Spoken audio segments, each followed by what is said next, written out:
Very good morning. Welcome to Financial Freedom Show. I'm CS Sudheer. Mr. Tilak has posted a question on the Financial Freedom app. He says, I am using many savings bank accounts and I'm finding it difficult to manage. Can you please suggest me how to manage my savings bank accounts? I'll tell you the repercussions of having too many bank accounts. If you're using too many bank accounts, what happens? You'll not be able to use all bank accounts. Eventually, that will lead to too many problems. The first one is you'll end up with paying a lot of penal charges.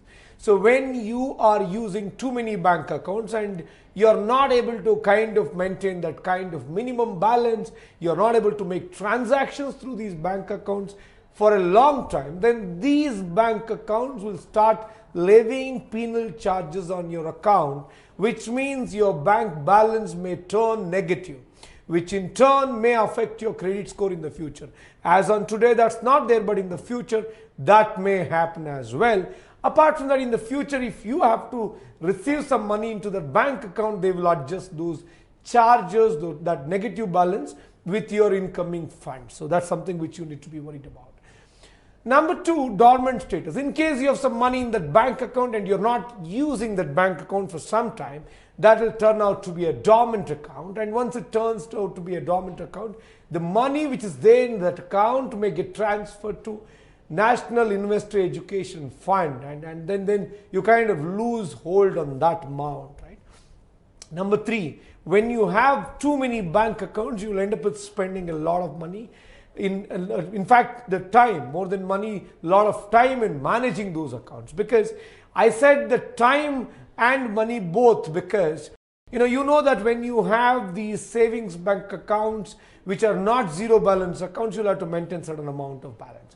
Even if you have to maintain 10,000 rupee, 5,000 rupee in every bank account, that money won't give you much interest, right? The interest rate in savings bank account is hardly 2-3%, which means that money, if you would have invested elsewhere, you would have made some good return. So why to lose money there again?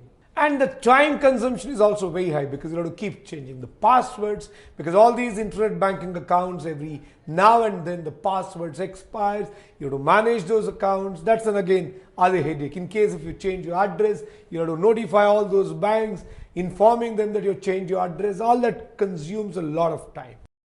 And again, in case if you are using too many bank accounts, you will not be able to maintain balance everywhere. And in case if you have added your bill payments there, then you know what happens, you will not have money and then the bill payments will not go through. You will again have extra charges to be paid to your billers. Let's say you have added your electricity bill payment to be done from one particular bank account and you don't have money there. Then again, that charge will not go through and then you'll end up with paying a lot of extra charges.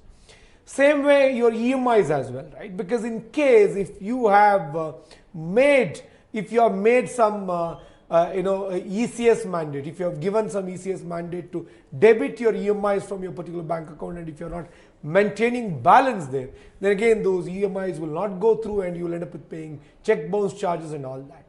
Same time, in case if you have given your ECS mandate to debit your investment amount, let's say your mutual funds or anything of that sort, even that will not go through and you will end up with paying charges there as well. So my request is, in case if you really want to be financially prudent, don't have too many accounts. 1, 2, maximum 3. More than 3 is foolishness. 2 is ideal, not more than that. If you have too many accounts, please close those bank accounts. I think this is where Financial Freedom app can help you, because in Financial Freedom course within Financial Freedom app, we teach you financial discipline like this, because it's not just about how much money you earn, how much you save, how well you spend. That really matters. I think that's what you get to learn on Financial Freedom app. We have about 75 courses on personal finance, career, business and farming, and life skills on Financial Freedom app. Please download Financial Freedom app from Play Store or App Store. Watch all these courses, and for Republic TV viewers, we have an amazing offer. If you enter the referral code Freedom Show, as you see on the screen, Freedom Show, you will get rupees 2,000 scholarship to access all these courses. Please make use of this. And if you have any questions related to these topics, please post your questions from Financial Freedom app. I will answer your questions in my next episode. Thanks for watching. Be wise, get rich.